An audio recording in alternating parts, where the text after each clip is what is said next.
Hello, welcome back to MCFC Connect.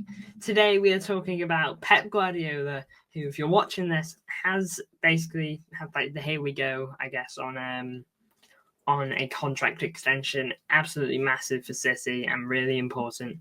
Even if it is 1 year, I'm not 100% sure what it is because look, I'm not there.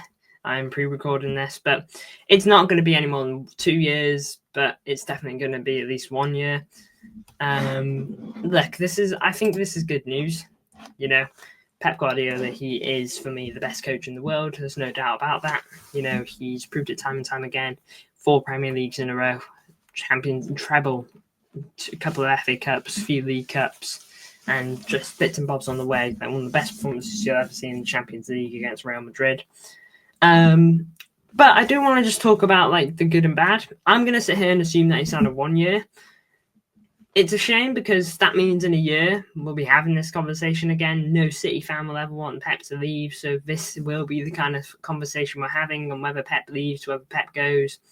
And it kind of always leaves us on edge, a bit of uncertainty. Look, I want Pep to stay. I want Pep to stay forever. But yeah, I don't like the uncertainty about it. Sometimes it can be quite annoying.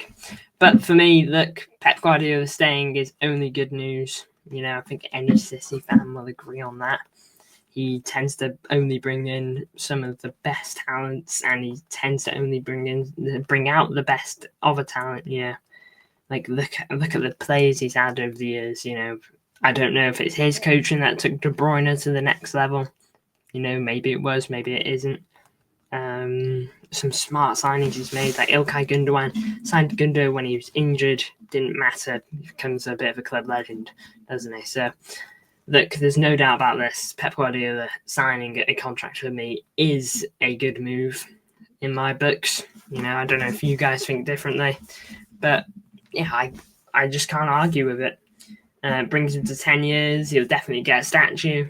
I feel, he's brought the most success out of any manager ever to this club.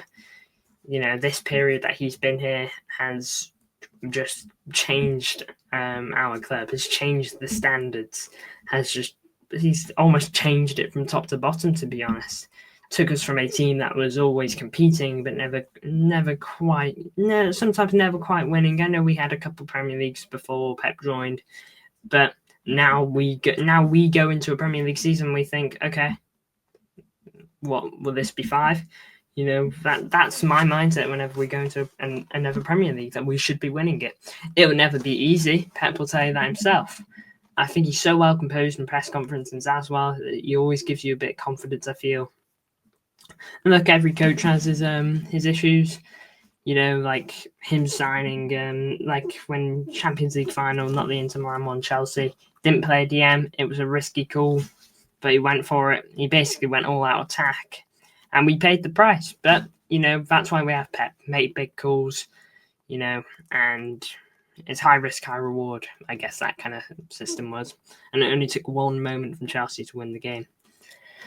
But then you can just go over to different games. I'm sure you can find other big calls that have been made that have gone in our favour. So you can't really complain at one but not take the other.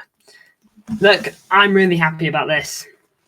I'd be surprised if none of you are, but I'm sure you are. Now then, it says 2026, could be 2027, but I'm pretty sure it'll be 2026. But anyway, thank you all for tuning in. Let me know what you think. Pep Guardiola, another year. And look, I feel that the end of Pep Guardiola's era at Man City is coming. So who will be the coach that eventually replaces him? Put it down below. I want to hear it. Thank you all for tuning in. It's been great. I'll see you all in the next one. Big ups.